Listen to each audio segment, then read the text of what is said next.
Hi guys, I'm here for your read aloud for today. Today I'm going to share with you The Easter Egg by Jan Brett. Cheer up, spring is here. Time to start on my first ever Easter egg, Hoppy said. Each year, the bunny who decorated the winning egg got to help the Easter rabbit hide the eggs on Easter morning.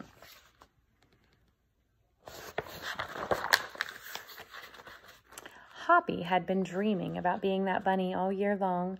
Now it was time to get started. Everywhere Hoppy looked, rabbits were working on dazzling eggs. I need an amazing idea, he thought.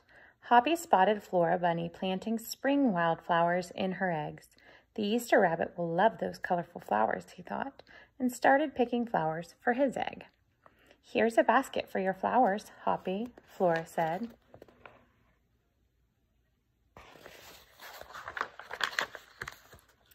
Chop, chop, scrape, scrape, Hoppy spied Buster Birch carving a magnificent wooden egg. I wish I had some wood for my egg, he wished out loud. Here you go, Hoppy, Buster Birch said, and he put a smooth, round piece of wood in Hoppy's basket. Thank you, Buster, Hoppy said.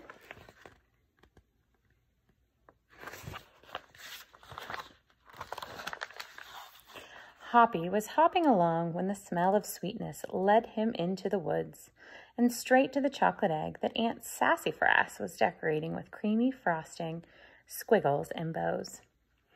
Hello, Hoppy, she said, and she put some chocolate squares in his basket. Hippity hop, Hoppy exclaimed. I'll make the Easter rabbit a chocolate egg so sweet it will make his whiskers tingle.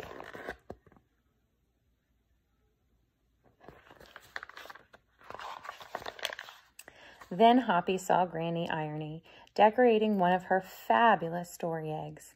First, she traced a design on the egg with a special tool. Then she dipped the egg in pots of yellow, green, orange, and red dye, adding to the design each time. Hoppy couldn't believe his eyes. I'll never make an egg that beautiful, he told Granny Irony. She smiled. Try, she said, giving him one of her special tools.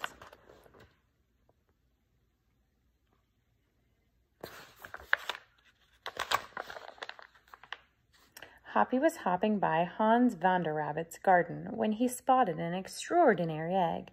Hans was painting a portrait of the Easter rabbit so real that he looked alive. Fantastic, Hoppy exclaimed. Thank you, Hoppy, Hans said. Why don't you make a painting on your egg? He gave Hoppy pots of paint and a fine brush.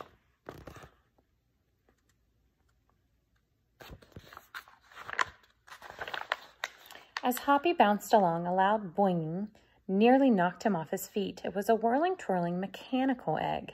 Whoa, Hoppy said. That's an unusual egg. Would you like to make one? Roberto asked. Hoppy tried hard, but the harder he tried, the more parts and pieces piled up around him. Thank you, Roberto, he sighed, but I think I better make the egg that is right for me.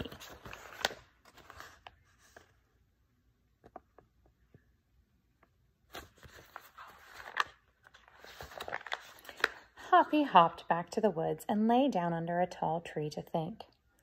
Making a beautiful egg is harder than I imagined, he thought. I guess I don't have to win. I just want to make an egg that I am proud of.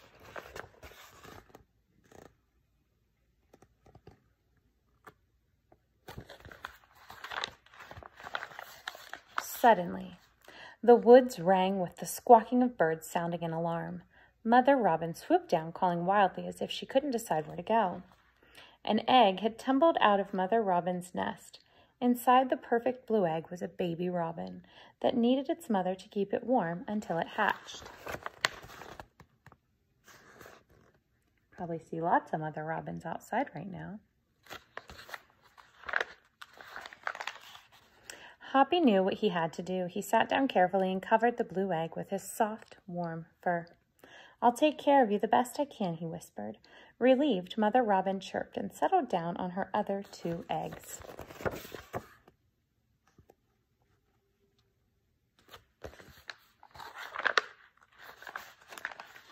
Hoppy never left the robin's egg. It was sunny and warm. He carefully turned the egg in its nest of moss. If it was rainy and cold, he kept the egg covered and dry. At night, wild animals passed by. Hoppy crouched down and stayed hidden in the ferns. Often he heard strange noises coming from above, but Hoppy didn't run away. He's being a good protector.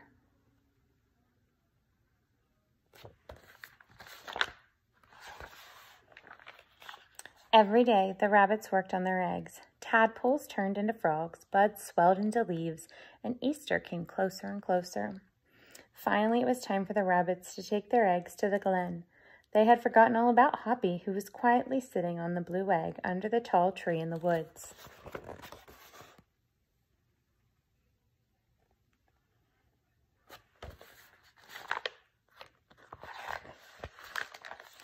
Early the next morning, the rabbits waited for the Easter rabbit. Suddenly, a beautiful wagon rolled toward them out of the mist and stopped. The Easter bunny stepped down from the wagon and admired the decorated eggs one by one. "You have brought me the most beautiful eggs in the world, but a very special one is not here," he told them. The rabbits were puzzled. Whose egg could it be? This is a long page, Mrs. Valentine. I'll try to show you all the pictures.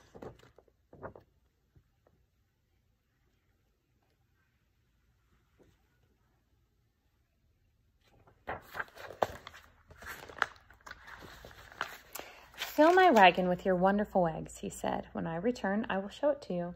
And he disappeared into the woods.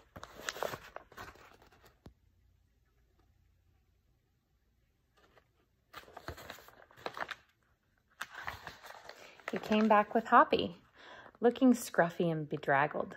Hoppy had an amazing egg to be proud of, the Easter rabbit told them. He has kept Mother Robin's egg warm and safe until her baby bird hatched, and she could take care of it. The Easter rabbit placed the empty blue shell in the place of honor atop the wagon. Now they were ready to go.